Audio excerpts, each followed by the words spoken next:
முன்னாடி அவங்க இமாமத் செய்ய மாட்டாங்கன்னு தான் நபி ஸல்லல்லாஹு அலைஹி வஸல்லம் சொல்லியிருக்காங்க. அதனால் ஈசா நபி யூதர்களை கொல்வாங்கன்னு அது எங்கள் பிரச்சனை கிடையாது. அது கிறிஸ்தவர்கள் தான் அதுக்கு பதில் சொல்லணும். அதுக்கு முஸ்லீம்கள் பதில் சொல்கிறதுக்கு கடமைப்பட்டவங்க கிடையாதுங்கிறது இந்த இடத்துல தெரிஞ்சுக்கணும். இப்போ பார்த்தீங்க அப்படின்னா முஸ்லீம்கள் இடத்துல உமர்லியானோ ஜெருசலம் வாங்கி கொடுத்து 500 வருஷம் கையில் வச்சுருக்கிறாங்க. அதுக்கப்புறம் சிலுவை வீரர்கள் அவர்களிடமிருந்து பறிக்கிறாங்க சண்டை போட்டு.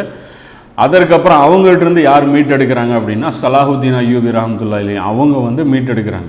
அவங்க மீட்டு ஜெருசலம் இன்னி வரைக்கும் ஒரு 1000 வருடங்களுக்கு தொடர்ச்சியாக ஜெருசலம் முஸ்லீம்களிடத்திலேயே தான் இருந்தது. அதுக்கப்புறம் இஸ்லாமிய வரலாற்றில் பார்த்தீங்க அப்படின்னா ஒரு முக்கியமான ஒரு நிகழ்வு நடக்குது. அது என்ன நிகழ்வு அப்படின்னு பார்த்தீங்க அப்படின்னா கிலாஃபத் முற்றிலுமாக அழித்தொழிக்கப்படுது. ஏன்னா அல்லாஹ்வுடைய அஸாபுக்கு முஸ்லீம்கள் தகுதியாயிடுறாங்க. எப்படி பனி இஸ்ராயல்கள் கிலாஃபத்தை மன்னராட்சியாக கன்வெர்ட் பண்ணி சுலைமான் நபியோடைய வஃபாத்துக்கு அப்புறம் மன்னராட்சியாக கன்வெர்ட் பண்ணி தங்களுடைய லாபங்களுக்காக அடிச்சுக்கிட்டாங்களோ அதே மாதிரியான ஒரு சூழ்நிலை 30 வருடங்களுக்கு பிறகு தொடர்ந்து அது படிப்படியாக அதோடைய உச்சகட்ட அநியாயத்துக்கு வரும்போது அல்லாஹ்வால் அந்த கிலாஃபத்தும் முடிச்சு வைக்கப்படுது. எப்படி பனி இஸ்ராயல்களுக்கு எப்படி நடந்ததோ அதே மாதிரி தானே முஸ்லீம்களுக்கும் வாக்களிக்கப்பட்டிருக்கு. அவங்க எப்படி செஞ்சாங்களோ அதே மாதிரி தான் உங்களுக்கும் கிடைக்கும் அப்படின்னு சொல்லி நபி ஸல்லல்லாஹு அலைஹி வஸல்லம் அவங்க எச்சரிக்கை பண்ணிட்டு போகிறாங்க. ஸோ அந்த அடிப்படையில் உஸ்மானிய கிலாஃபத் இந்த இடத்துல வீழ்த்தப்படுது. இதை யார் வீழ்த்துறா அப்படின்னு பார்த்தீங்கன்னா இதை இந்த ஹலாக்கு கான் அப்படின்னு சொல்லக்கூடிய அந்த மங்கோலிய படையினர் வர்றாங்க. அவங்க பல பேரால் அழைக்கப்படுவாங்க. தாத்தாரியர்களும்பாங்க, மங்கோலியர்களும்பாங்க.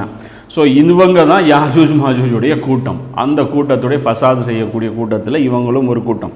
அப்போ இந்த கூட்டத்தினர் என்ன பண்ணுறாங்க இஸ்லாமிய சாம்ராஜ்யத்தை அழித்து ஒழித்து இஸ்லாமிய சாம்ராஜ்யம் என்று ஒன்றே இல்லாமல் போகுது. 1258 கிபி 1258 என்னாச்சு இஸ்லாமிய கிலாஃபத்துங்கிறது இந்த பூமியில் இல்லாமல் போச்சு. ஒரு லீடர்ஷிப்பே இல்லாமல் போயிடுச்சு. எல்லாருமே செதறு தேங்காவாக போயிட்டாங்க. இதற்கப்புறம் அல்லாஹ் இந்த மங்கோலியர்கள் இந்த தாத்தாரியர்களே பார்த்தீங்க அப்படின்னா இஸ்லாத்தை அவங்களே தழுவிக்கிறாங்க. இது ரொம்ப ஒரு பிரபலமான சம்பவம், எல்லாருக்குமே தெரியும். அதாவது அழிக்க வந்தவர்களே இஸ்லாத்தை ஏற்றுக்கிட்டாங்க. அதாவது அவங்க பார்க்குறாங்க அந்த முஸ்லீம்களுடைய நடுவே இந்த முஸ்லீம் பெண்கள் எல்லாம் அடிமைகளை பிடிச்சிட்டு போகிறாங்க இல்லையா, அவங்களையெல்லாம் பார்க்குறாங்க. பார்த்தா அவங்ககிட்ட அந்த கருணை, அவங்களுடைய அந்த ஒழுக்கம், அவங்களுடைய அந்த நேச்சர் அதெல்லாம் பார்த்துட்டு அவங்க என்ன பண்ணுறாங்க இஸ்லாத்தில் இம்ப்ரெஸ் ஆகிடுறாங்க. இவ்வளோ நல்ல ஒரு மதமாக இருக்குது, இதை வச்சுக்கிட்ட இந்த சைத்தானுங்க இப்படி இருந்தானுங்க, அந்த அப்பாசிய கிலாஃபத்தில் இப்படி இருந்தாங்க அப்படின்னு சொல்லிட்டு இவங்க மாறிடுறாங்க. இவங்க இஸ்லாத்தை ஏற்றுக்கிட்டதுக்கப்புறம் என்ன ஆகுது, மறுபடியும் இஸ்லாம் பலம் பெறுது.